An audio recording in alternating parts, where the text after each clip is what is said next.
Okay, we have reached 2.4, continuity.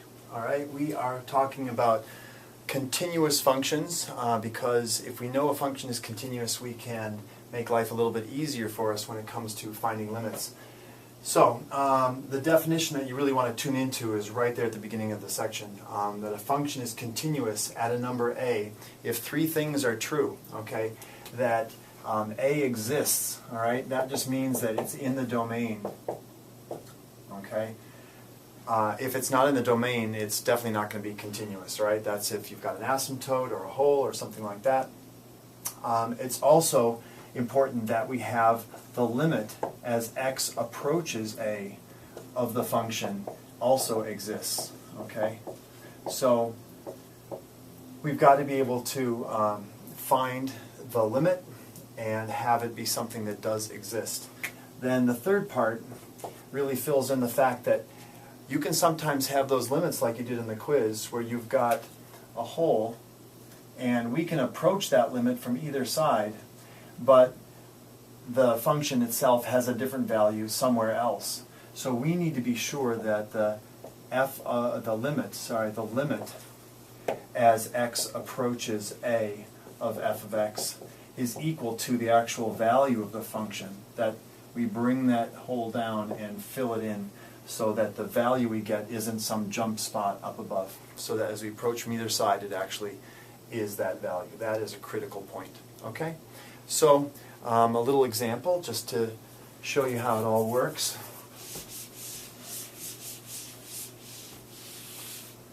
If we have a graph and it does something like this, it goes along and goes like this, and we have maybe another place like that. Okay. So where are the points of discontinuity? All right, well, it's really useful just to think that the word continuity is an awful lot like everyday use, that something is continuous if it never stops, all right, or if it is ongoing with no interruption. So if I can draw a graph without lifting my pen off the paper, that's basically the understanding, the geometric understanding of continuity. But we got some issues here, and why are these points discontinuous? Well, this place is discontinuous here because whatever this value is, call that A, call that B, and call this point C. We'd say it's discontinuous at A because A is not defined. That is not in the domain. There's just a gap there. There's a hole, and it does not exist. So this is not in the domain. All right? This one, there's a problem because when I go to find the limit, I can approach the value from this side and I can approach the value from this side, but they do not agree. So the limit here does not exist. No limit, okay, at B. Here there is a limit because I can approach from this side and I can approach from this side, but here the limit does not agree with the value. So that's that third part, that the limit does not equal f of c, all right? The limit value does not equal the actual function value. There's a jump, all right? So this we can call a hole, this we can call a gap, and I guess that's just a disagreement between the limit and the value of the function, all right?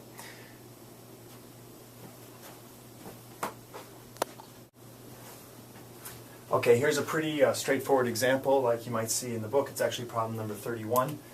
Quick graph will help us do this. So we've got a piecewise defined function. If x is less than 0, it's just y equals mx plus b. We go up to 2. It cannot be at that point, so that's an open, and it's going like that. E to the x is an exponential. It crosses right here, and when x is equal to 0, I get 1, so I'm going to have a filled-in dot there. It's growing exponentially.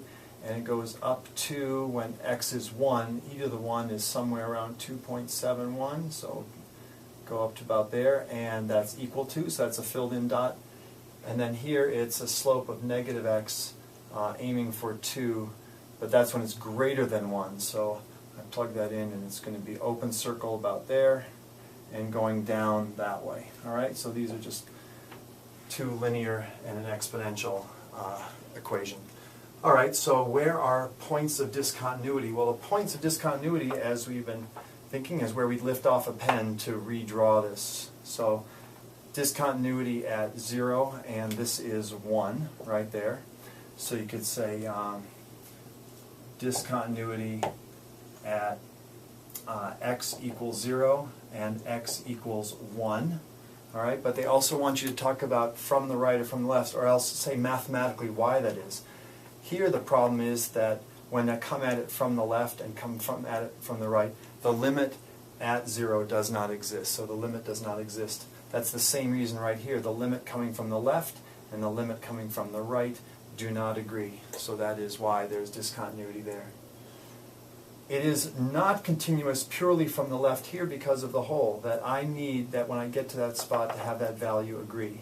But we would say that it is continuous coming from the right-hand side. So you can have continuity on one side or another of an endpoint or some sort of boundary.